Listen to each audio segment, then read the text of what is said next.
I think all growth, at least if there's a leadership aspect of it, starts with you going to where the person is. The last thing we need to hear as humans is all the things we're doing wrong and how I'm not doing any of them wrong. I have probably been in a similar position to you or a different position. Truthfully, you might be starting out higher than I started out. You're probably in a better place than I was when I started this journey. I just want to connect with you and figure out, who are you at the human level? Regardless of goals, regardless of ambitions, regardless of the future, who are you right now at an identity level? And that is always the first step. Who do you think you are and why? That is all. We could do an entire hour call on that, because that's where all the stuff is buried. Hello and welcome to the Stroke It Podcast. I'm Jenny Townsend, your host. Today I've got Kevin Palmieri here with me. He is the CFO, the founder, and the co-host of Next Level University. It's all about self-improvement. He has recorded and dropped over 1,400 episodes with over 850,000 listeners. I'm super excited for him to be here. We're going to be talking about consistency, commitment, habits, mindset, confidence, fear, relationships, limiting beliefs, and everything in between. Kevin, thanks so much for joining me. I appreciate you having me. I'm excited. We had a wonderful chat behind the scenes. I'm sure we will bring it to the front of the scenes as well. Yes, we will. So before we kick off and start talking about all of the things, please tell our listeners a little bit more about you, something maybe I didn't mention in your bio, what season of life you're in, and what led you to doing the work that you're doing now. One of the things I always like to mention when I talk about myself is I might come off as somebody who is super confident, but I deal with limiting beliefs. I have had so many doubts in order to get to where I am today. So yes, we might look quote unquote successful, but I have had so many doubts to get to where I am. And I always want to throw that out there. I'm the host of a podcast with 1,570 episodes, I think. As of today, we get to podcast every day. At one point, this was quite literally my dream. So I try to bring all the energy I can to show that. The season I'm in right now is juggling. I would say high level juggling all the things I'm trying to do. I don't want to let down the business. I don't want to let down my wife. I want to try to show up the best version of me everywhere I go. And if you're watching or listening, you understand that. So that is the season of life I am in right now. And I think a lot of us can relate to you as well, especially like being in the new year and everyone's wanting to go this direction and they want to change their life. And I feel like there's so many opportunities out there and we all want to grab them, but we don't necessarily know how, or we're trying to do all of them. Like for instance, myself as well, I have a music school, I've got my podcast, I'm trying to launch my coaching business. It's like, where do you invest the time, energy, and money? And let me ask you that. Do you have any advice if people are wondering what they should be doing, or like how they can continue juggling and making sure not to drop all the balls? Yeah, honestly, I think the understanding is you're probably going to drop them. It's just a matter of making sure the ball you drop is the one you pick up the quickest. That's why I say juggle and not balance. Right. Because balance suggests that everything is getting equal attention. And unfortunately, if you only have 10 units of time and something requires 8, something requires 6, something requires 5, something's going to get the short end of the stick. So the simplest advice I would give is just try to make sure you're moving the ball forward. That's it. You don't have to get it across the finish line every day. I was thinking about this today. I was driving home. I got a new car recently. I took it in to get serviced. It's all covered. It's like, wow, this is amazing. I feel so good about myself. This is awesome. I was thinking back to when my car broke down and I could literally only get the cheapest car I could afford. And I was thinking, how did we get through that? And it was we just tried to go a little bit further and a little bit further. So just trying to move in the right direction, regardless of speed, that is the best advice I think I could give. That's awesome. Now, in your bio as well, you had said that you found what you thought was rock bottom, but you found the basement of rock bottom. And was that the breaking point, which maybe led you to doing podcasts and living this dream and fulfilling all of that? Yeah, I was somebody who looked super confident. I was a bodybuilder who had just won a fitness show, so I was quite literally in the best shape I will ever be in. It won't be close. My girlfriend at the time was a model. That was great. And I had a high-paying job, sports car, all the stuff. My girlfriend left me. That was my initial rock bottom. And then I ended up sitting on the edge of a bed contemplating suicide a year later, even though I had somehow gotten more quote-unquote successful. But internally, I was the least fulfilled. I was the least proud. My self-worth was in the garbage. My self-belief was in the garbage. And that was really when I started doing self-improvement. I didn't understand what it was. I thought it was woo-woo. I didn't understand any of that.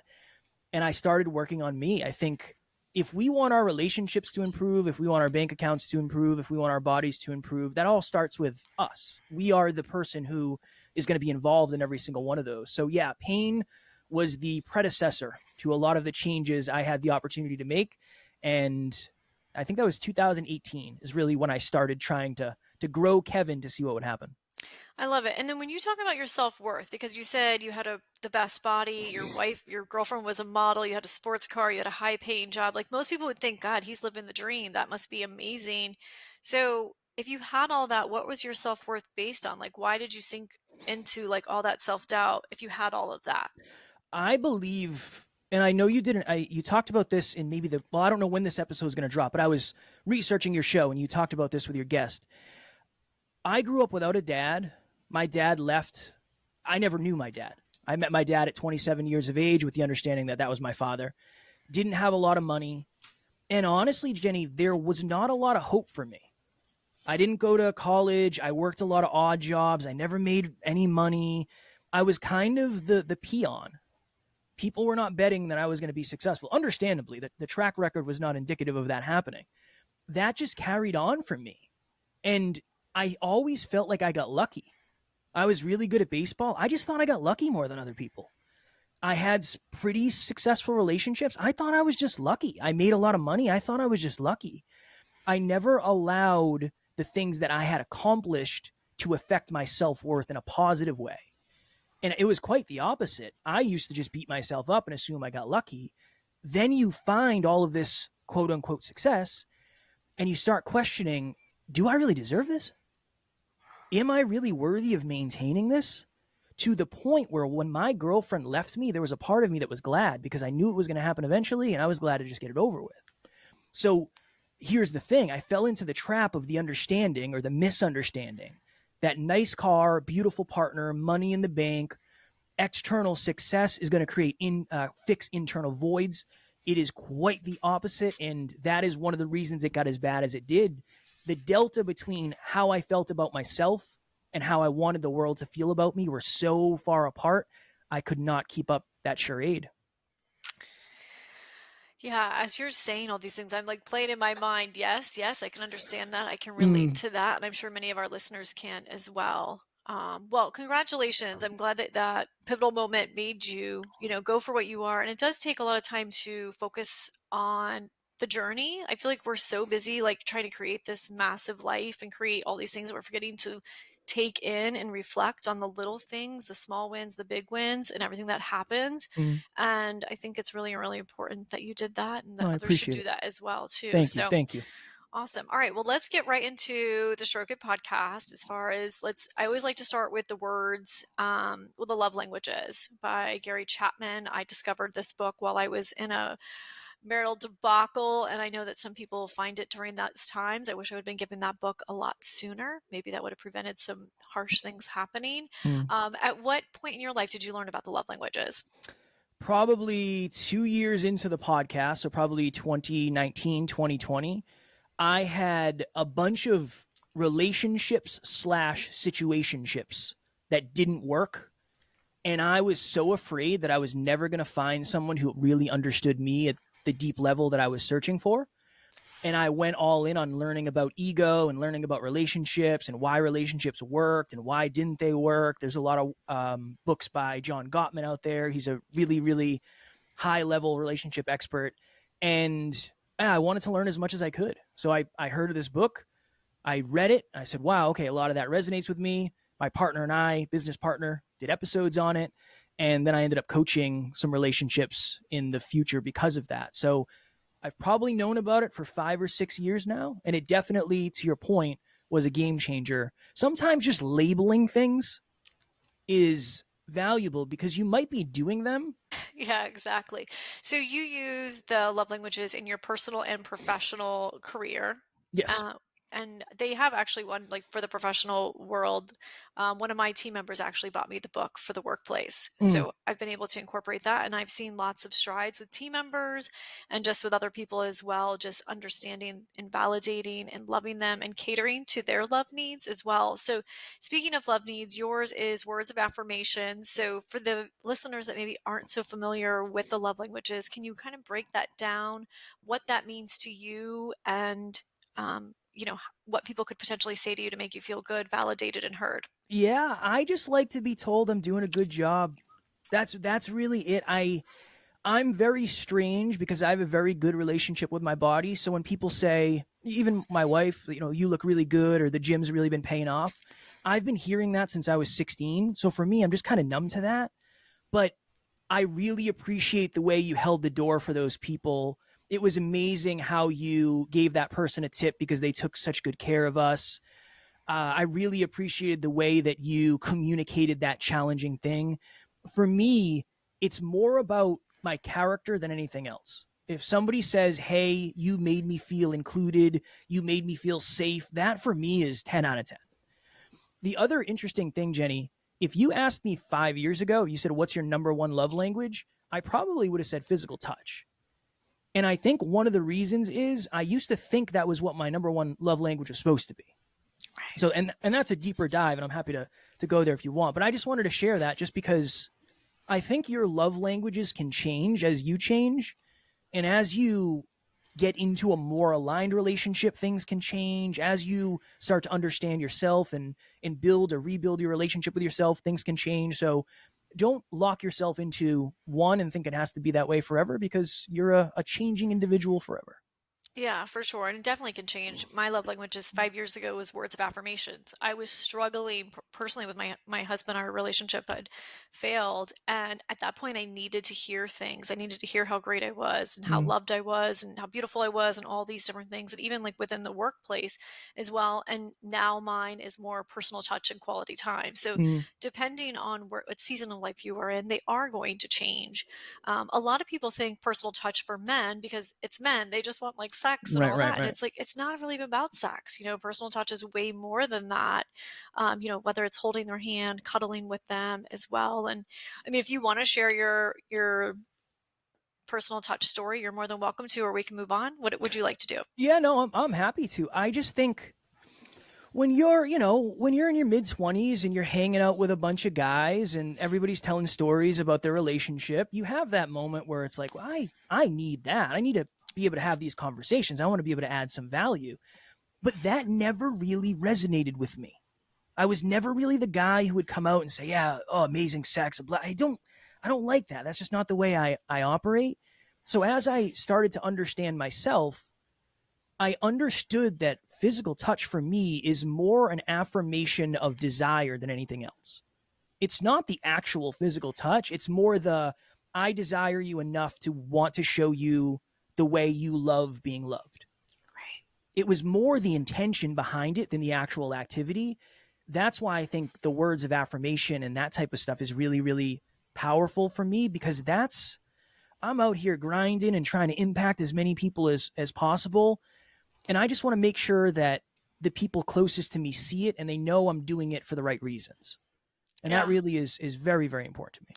Well, and that's why you're so successful. And that's why you have such a great community and great family of individuals that are part of your network as I well. appreciate So that. I appreciate that. kudos to you. Thank So, you.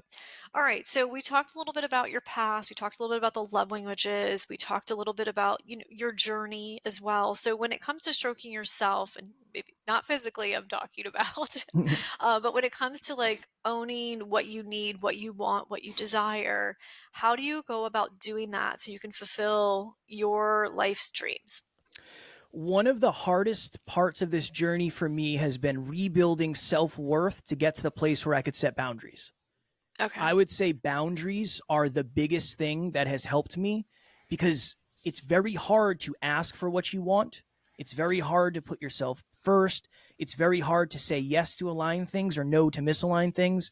If you feel like it's more important to keep those around you happy, it's more important to keep them happy than it is yourself. So that has been one of the most instrumental things for me. I have a deep, deep, deep seated fear. Like my number one fear, my number one trigger is disappointing people. You asked me before we started this, hey, do you know kind of how this podcast works? And I said, yeah, I did research.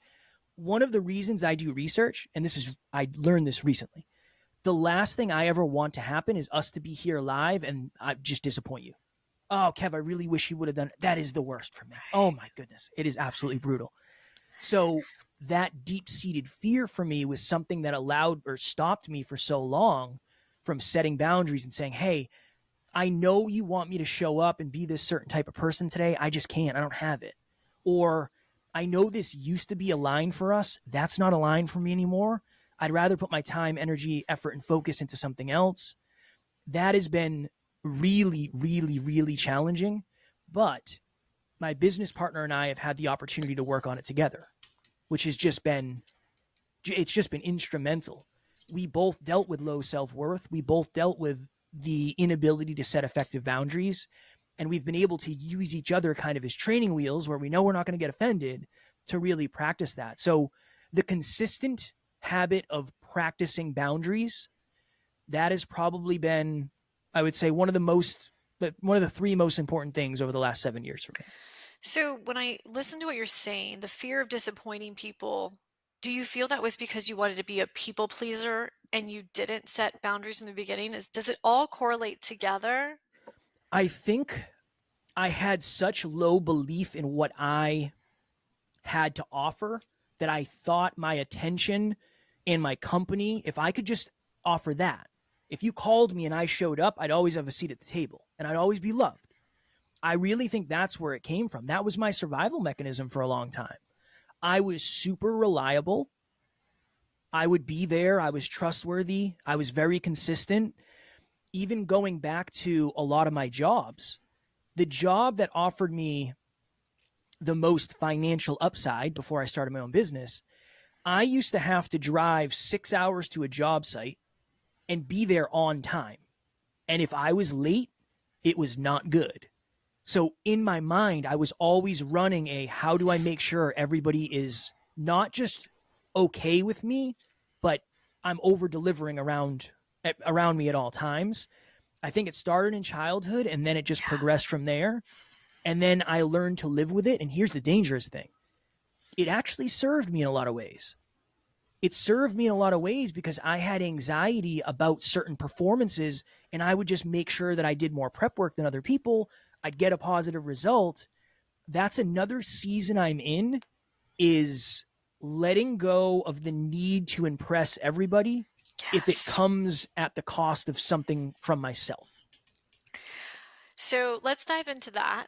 And I want you just to be authentic and real and share with us if we're in that season, because I think that is really hard to do those things as well. And how are you becoming more real? How are you becoming more authentic and then just putting up that guard?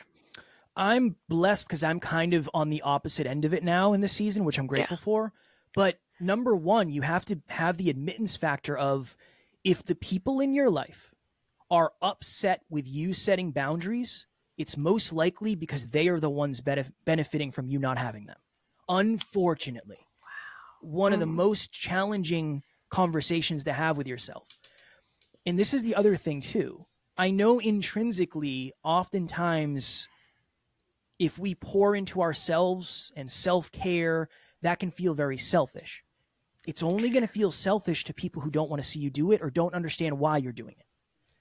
I always go back to the community, Jenny. I always go back to the community. With the right community, self-care is going to be a standing ovation. Yes, yes, yes. Go do you. We do that with our team all the time. Most of our team are parents, mothers. I don't know what it's like to be a mom. I can imagine it is challenging. I can only imagine. I can't even fully imagine. In other communities, it's, well, how could you ever put yourself before your family? How could you ever put your fitness before somebody else's birthday party? At the end of the day, you are the person who you are going through this life with, and you're all you really have at the end of the day. We have to make sure that we feel like we're pouring into ourselves. My business partner has this really powerful quote. What if what's best for you is what's best for the world? Now, you could take that too far, obviously, but that's what I would start with. I would start with the fact that most of the people who put other people first are just super humble, heart-driven people who have been walked on for most of their lives, and they are afraid of losing people around them, even though the people around them aren't necessarily what's best for them. And again, it's a hard truth. I don't want to be the one to deliver it, but you asked me to be authentic, and that's the authentic answer I would give.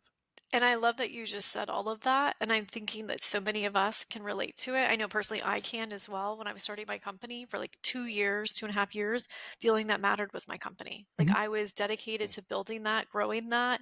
And I had been working on that plan for 6 years. And I lost a lot of friends. I lost a lot of family members. There were so many people that just disappeared from my life. And that's because they weren't understanding it. But that community of like, you can do it. How can we support? They decided to turn their backs and walk away. Mm. And that's really, really unfortunate. But at the end of the day, that commitment to myself actually served so many other people. Yeah. There's so many jobs. We make such a huge commitment and such an impact on our community because of that commitment. So I Mm. love that quote by your business partners. That's a fantastic. So thank you for sharing that with Of us. course. And that is the brutal truth of creating the boundaries. And so many people, you're right, are people pleasers. I just was having some conversations with some friends and family members over the holidays. And I was like, but you're so concerned about pleasing all these other people that you're giving up your own happiness. Yeah. Like, why would you do that? Yeah. And it So, could go better than you think. That's the other thing too, is it's one of those weird things where when we practice a behavior for a long enough period of time, we almost forget that the other behavior is an option. And we're just so conditioned to just go to the path of least resistance. You never know if you start practicing. So the messaging I really like, and usually what I suggest to people, is we call it a vulnerable problem solver. All a vulnerable problem solver is, hey, Jenny, I understand your perspective, and I know it's really important for you that I be there at your birthday party. But unfortunately, my fear is if I don't show up for my business this weekend, I'm going to lose all the momentum I have, and I'm not going to be able to come to anything that you put on because I'm going to be struggling so hard behind the scenes. Is there any way for this you can understand my perspective? Just a simple conversation, but that requires vulnerability, that requires courage, and those for a lot of us are flexing new muscles. So I completely understand why it's such a challenge. I think, and this is something I'm connecting now, one of the reasons I'm getting better at this is because our team, we've empowered them to set boundaries with us as leaders. Again, most of our team, probably 80% of our team is women. The vast majority of our audience is women. Never knew this was going to happen. Super blessed it did. I'm grateful for the opportunity. But the way I work and the way I suffer and I struggle, that's not what everybody in the team wants. So a lot of people have said, hey, Kev, I'd love to take on this new client. Normally, and this is their verbiage, and I love it. Normally, I would just say yes, but I've had the opportunity to think about it, and I don't know if that's what's most aligned for me. Awesome. You're not going to be shunned for that. Awesome. You do you. I'll grind it out, and we'll figure out a different way to do it. I respect you for standing up for yourself. yeah, I think some of that goes back to when they're afraid to have those conversations. Once again, it goes back to the fear of disappointing someone. Yeah. You Yeah. know, the expectations or the goals or the wants or the needs of that person, you're putting those, then you're like, oh, I don't want to disappoint them. So they don't have those conversations. They don't know how to create those boundaries and so forth. So Yeah. one thing I do want to ask you, so when you talk about communities and you're saying, finding the communities that are going to support you, they're going to cheerlead you, they're going to be behind you, they're going to understand, they're going to value the boundaries versus those other communities. What are those communities? What do they look like? Where do you find them? How do you get into those communities? Talk to us about that. Yeah. So one of the questions you can ask yourself is, what type of person is this community filled with? There's really three different types of people in the grand scheme of things. One, people who want you to succeed. Two, people who don't want you to succeed. Let's say there's four types. Three, people who don't care whether or not you succeed. And then the fourth kind, I think, is the rarest and the most valuable. The people who want you to succeed regardless of themselves. They are okay with you succeeding, even if it means you get to see them less. If you can find that type of community, you are all in. Usually it tends to be people who have similar experiences to you, because when you have similar experiences, you have more accurate empathy, from what I've seen at least. So if you're a single mom who's an entrepreneur, try to find an entrepreneur group that caters to single parents. That might be a great place for you, because a lot of people are going to say, I resonate with that. And you're going to say, I resonate with that. So I think circumstance is a big piece to look at when you're looking for a community. I think that's part one. And then just thinking of core values, core beliefs, and core aspirations. What are your core values as a human? Okay, let's try to search for that intertwined in our community. What are your core aspirations as a human? Like, what do you really want to accomplish? Having those parameters is usually pretty valuable. And then the last thing I would say, and this is usually my analogy, if you wanted to surround yourself with people who liked Taylor Swift, you'd probably go find a T Swift Facebook group, or you go to a T Swift concert, or whatever it may be. I think positive communities are the same. There are a million Facebook groups out there that cater to probably what you're going through, depending on what it is. It's a smaller amount. But there are virtual events now all over the place, in-person events. A lot of us want to find our people. That starts with number one, being yourself. If you want to attract your people, you got to be yourself first. And then the second part is, some of us are going to have to go out and find those people. I wish they just come to us, but I think of friends and community as customers in a way. You can have a great business and you can have great marketing. It doesn't mean they're going to come to you. Sometimes you got to go find them. So don't be afraid to go on your own trek to figure out where these people are and test the waters. Worst case, you learn a lesson. Best case, you make some friends for life. Yeah, you're spot on. I love everything that you said about all the communities, and you're right. There's tons of people gathering. There's masterminds, there's group calls. I saw that you have a community as well. I have an online community. So developing or defining really what your values are key. Mhm. I had a guy named Matt on my podcast, and he talked about the one thing, which are these value cards. I don't know if you know these value cards. I don't know. But basically, there's the book. It's called The One Thing, and it's all about defining what values you Ooh. want to have. And him and his wife did that. My husband and I did it as well, where you pick like 3 or 4 cards that define a certain value. And that's really what you want to surround yourself with as well. But there are tons of resources, tons of groups out there. Facebook is a great resource as well. And finding the right community can be really uplifting. I'm part of several, and some of them are national and some of them are local as well. So obviously, Kevin and I can direct you. Just reach out to both of us as well. So, okay, perfect. So, talking about communities and talking about friends and family, let's talk about how you motivate or inspire them to grow, and how essential that is.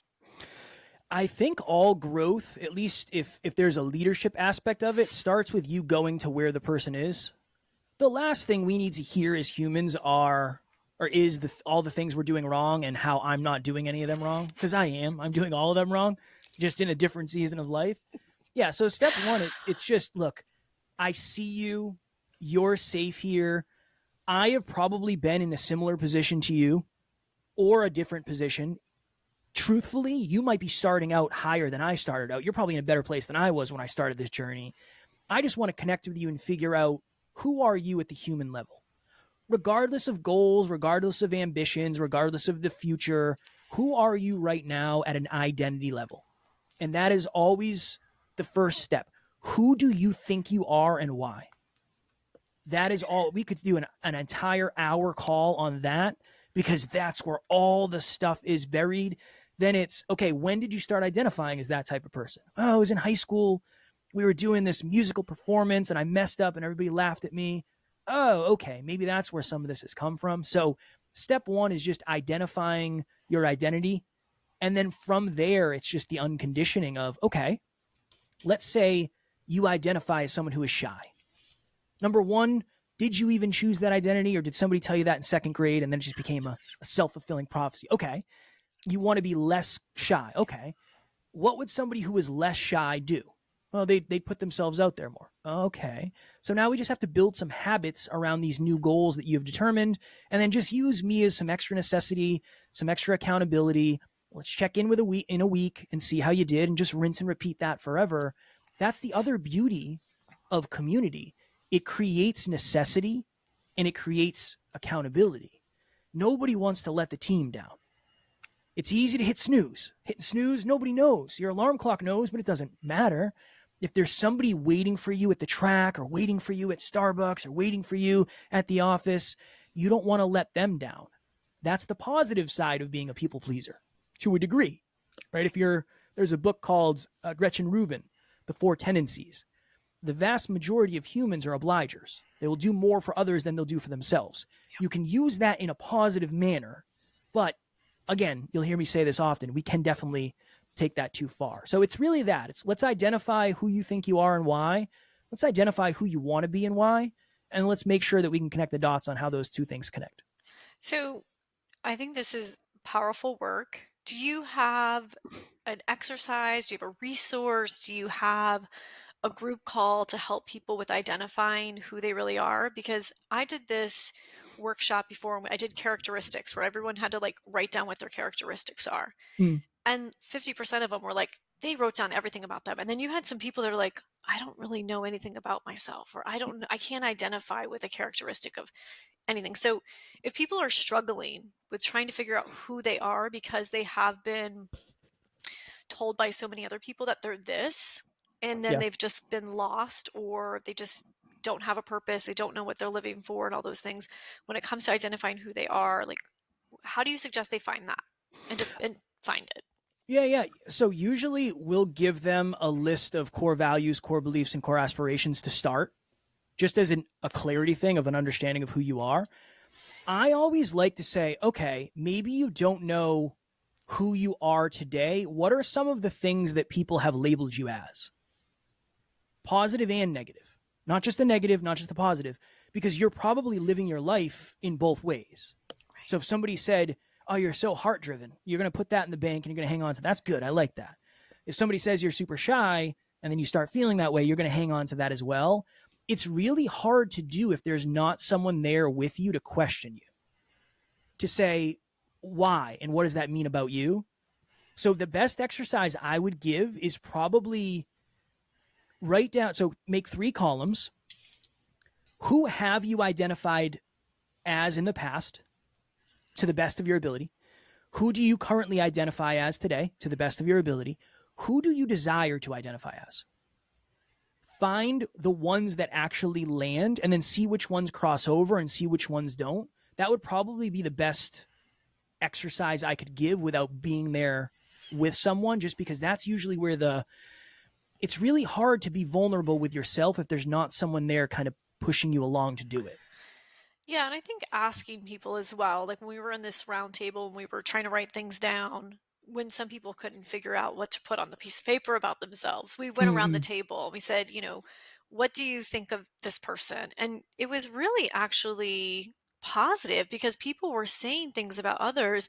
They're like, oh, I didn't think people valued what I did, or I didn't even think people noticed these things. So even if you're struggling with trying to figure it out yourself, as Kevin's saying, ask other people. You may not agree with what they have to say, but it also could boost, your confidence as well. And I know we've done that with 360 reviews when it comes to team members as well. And there's a lot of other things that you can do. So when it comes to taking care of other people in your life, whether it's friends or it's family members, how do you show up for them? Because I know we're talking about setting boundaries and, we're juggling and we're, focused on all of our goals and everything else like that. But when you are present with these individuals, how are you making sure that they know that you're present with them and you're making them feel validated and loved? Yeah. As someone who is attached to his phone, it's never far away. It's never more than an arm's reach away. When I am doing quality time, the quality time has to be quality. And that's up to you to define it. But for me, it's not being on my phone and giving someone half an ear. It's being there. It's being present. It's being an active listener. It's making them feel like they are cared for. That is really one of the ways I try to show up. And I think a lot of it's with the language we use. Because someone can tell when they're telling you something when you don't understand and you don't desire to. One of the things I've really tried to catch myself doing this so many times. When somebody says, yeah, this happened to me, I try not to say, I understand. Because I don't. And I don't too.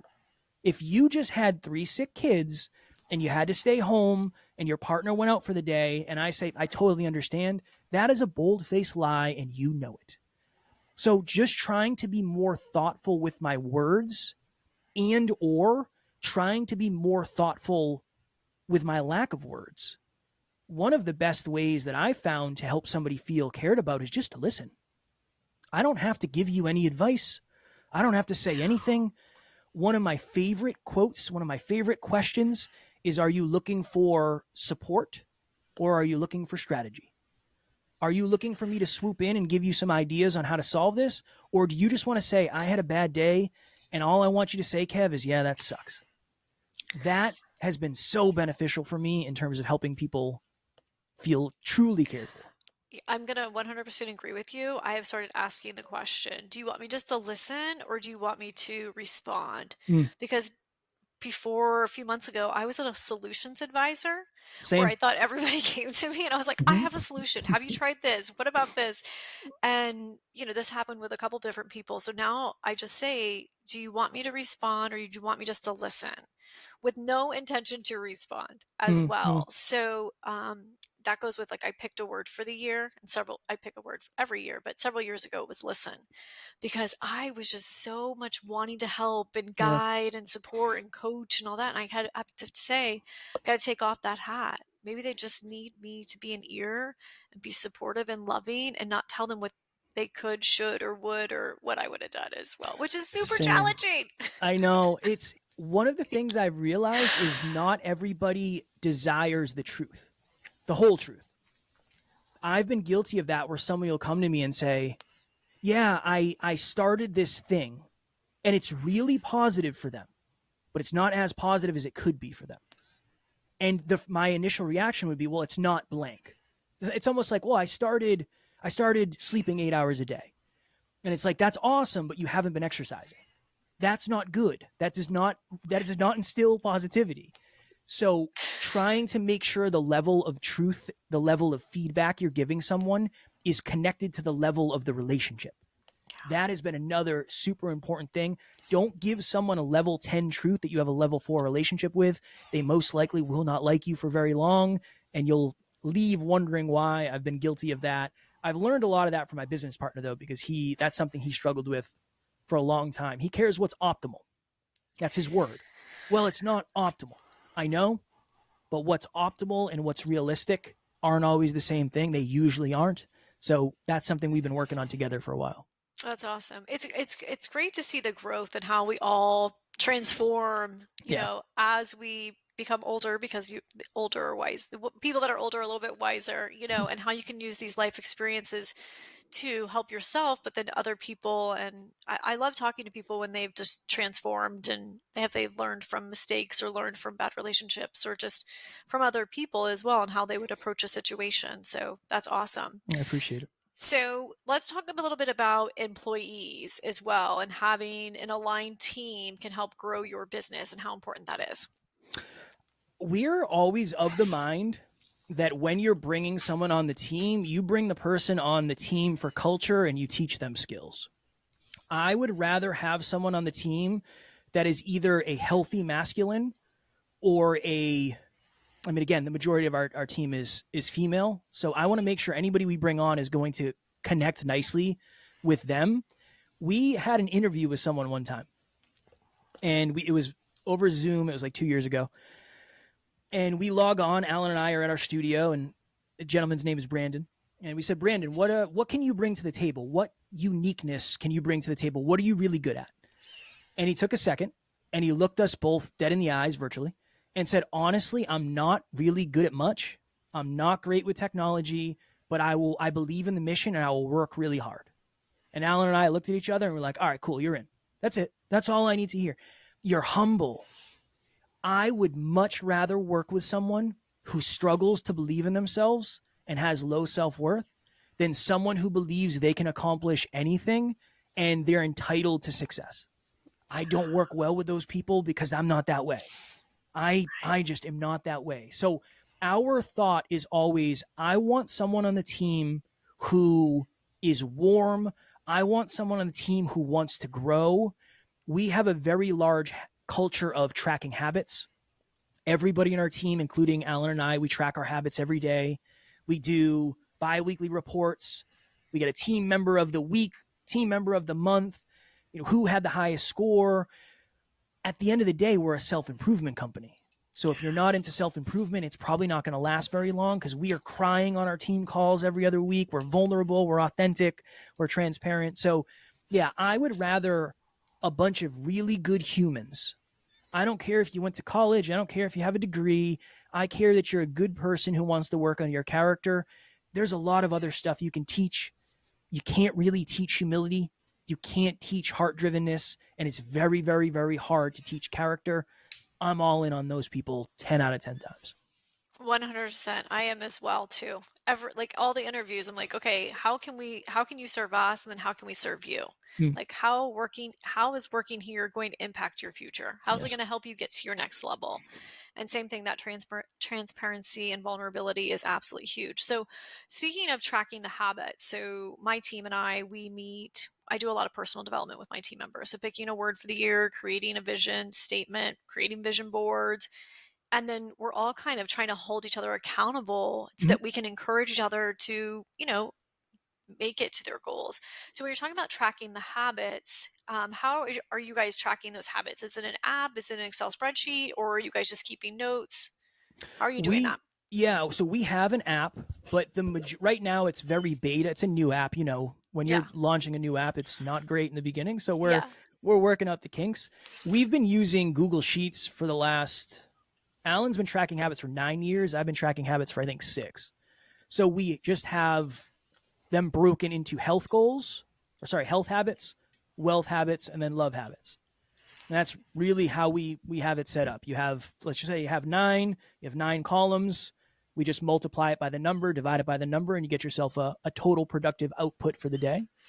And Alan is the CEO, so he coaches everybody on the team. So he'll sit with someone and say, all right, cool. These are your goals at NLU, and then here are the habits under them. What do you want? How's your relationship? Are you sleeping? Like, what's all that like? All right, cool. Let's work those in. We have someone on the team who, this is a year and a half ago at this point, she identified as the type of person who would say, my body is a broken piece of garbage. She dealt with a lot of chronic illness. She felt like she couldn't stay consistent with exercise. Alan helped her build the habit of exercising, and she's exercised every day for a half hour for the last 480 days. Wow, that's amazing. It's amazing. Shout out to Amy. But a lot of that is she knows there's accountability. And here's the other thing. We classify ourselves into too muchers or not enoughters. That is a too mucher behavior, where if you say that in the wrong room, I've exercised every day for 480 days. A lot of people, that's a mirror, and they're going to say, you arrogant son of a gun. How dare you say that? In rooms like ours, we always say, we beat ourselves up over the losses. We might as well own the wins. You're the one who did it. You exercise more consistently than I did. If I'm triggered, that's on me. That's not on you. So I think that's another benefit, is you get the small pieces of proof at how amazing you're doing. With the right community, people are going to celebrate that and not villainize that. So if there's leaders, managers, and business owners that are listening today, and they're talking about wanting to boost their culture in 2024, give them like 3 things that they can start implementing to boost that culture. Obviously, hiring the right people is going to be number 1, because that's going to boost your culture. But some of the other things that you guys are doing, I would say be more vulnerable. If you want to have a very, very powerful connected culture, be vulnerable with what you're actually going through. It's a fine line, obviously. Don't overshare, but I want the team to know how much I'm struggling, because they understand at a deep level how important this is to me. Mm-hmm. If I made it look easy and every day was easy, it wouldn't be the same. It just wouldn't be the same. So 1 is that it's be vulnerable. 2, I guess 3, after hire, make sure you hire the right people for sure. If you want your culture to grow, you have to create a place of belonging. And that starts with understanding the people that are working with you, understanding their family dynamics, understanding what motivates them, what inspires them, helping them set boundaries. as the leader, yes, it's your job to get a result, but it's your job to get a sustainable result. And the only way to create a sustainable result is to understand the people helping you with those results. So that's another one, is just treat each person like a person that is completely different from everybody else, because they most likely are. And then I think the last thing would be celebrate them. Celebrate them in the way they want to be celebrated. Maybe that's not a pizza party or a cake. I don't know. Maybe it's go-karts or something. However they desire to be celebrated, it's going to mean more to them if you do it that way versus doing it just the way you do it for yourself. Kind of we'll finish with the start, the love languages in a way. Mm-hmm. Yes, I would love tickets to go to the next big UFC fight. Nobody else cares, and nobody else wants that. And if I gave that to somebody on the team, they'd sell them for sure, as they should. But maybe they want something else, and it's my job as a leader to know that. Yeah, I love that you ended with the celebrate one. I did a whole podcast on how to celebrate your team members, and it does like understanding their love languages and understanding what makes them, get excited. And we do an award ceremony every year for awards or for our team members. And this one guy we awarded, and he was like wanting to give me back the award. He was so shy. He was just like, "This is not. I don't like to talk." He's from the UK as well, and I guess they're like they don't talk about themselves at all. So I did a whole podcast on that. So those are all really great tips. Thank you for sharing that. Of course. So as we wrap up, if you can think of one thing to share with the listeners, their one takeaway, one thing to implement, one thing that would require a little bit of action that would change their life, what would that be? I would probably say create 3 new habits and start tracking them. 1 under health, 1 under wealth, and 1 under love.